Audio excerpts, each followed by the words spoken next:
Oh, I love that you said that. Thank you. We're in a war. You want to fight? Or you want to win?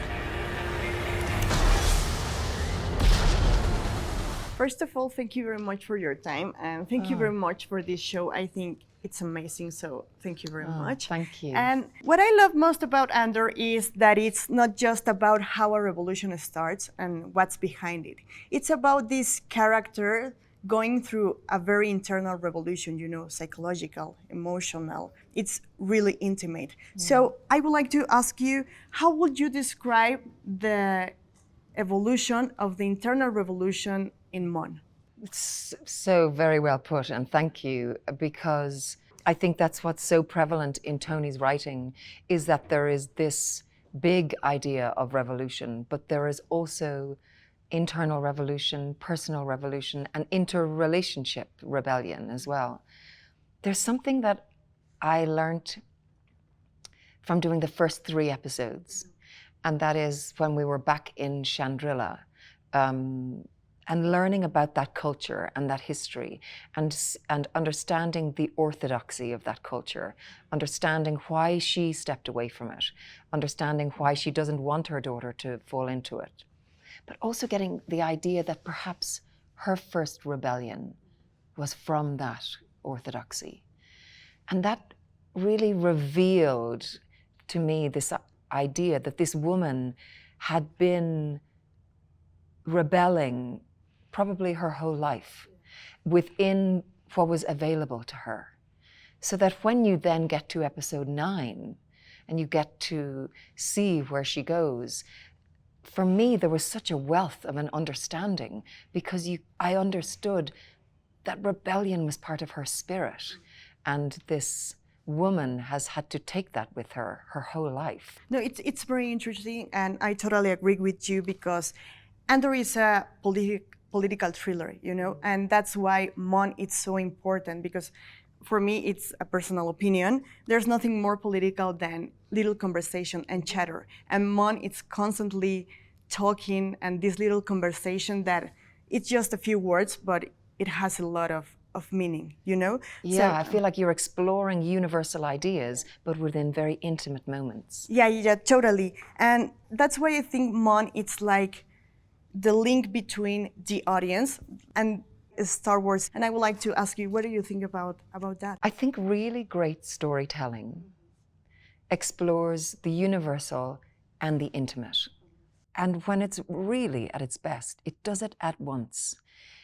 I think it started back with the Greeks. The Greeks used to do that. They would tell these epic stories, but told within family relationships.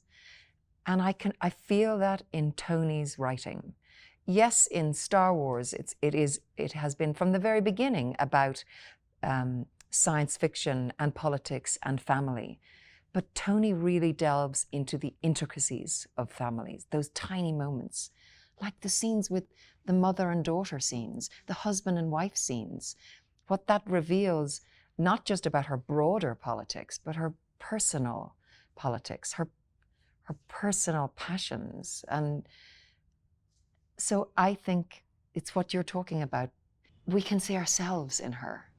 I can see myself in her. I recognize those moments because we've all been there. I love what you're saying, because first, Mon has some of the best lines in the show. I think she delivers perfectly. And one that really stuck with me happens during the wedding hike in episode 2.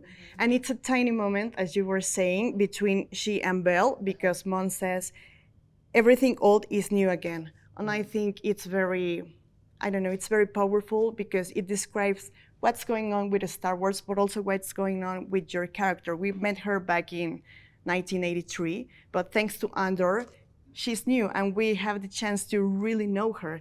Oh, I love that you said that. Thank you. I think that can mean so many things, because the idea is circular, right? Everything old is new again. We are so circular as humans, and there are so many ideas in Andor that are about history repeating themselves. And what is wonderful in that scene is that you understand that within the family that is happening. There's also a scene later on in episode 3 where Mon talks about her mother.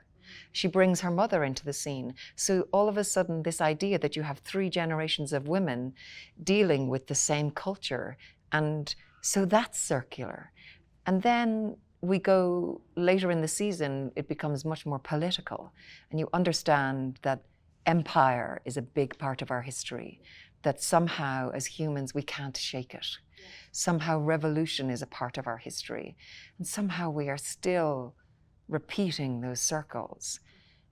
And that is a message that we all feel, even now, today, that everything old is new again. Leaving aside the obvious that it's great writing, great acting, what do you think it's like the secret to behind Andor being so perfect? That's the magic. I can't quite put that into words. I love that it is connecting with people and that people find something that they connect with.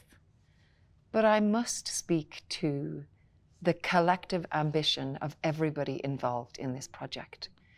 All the artists, designers, stage workers, painters, decorators, everybody as one big community, pulling together, rowing in that boat in exactly the same direction, having a collective ambition to reach people. And maybe it was because we knew it was finishing after the 2nd season, but it felt uniquely special.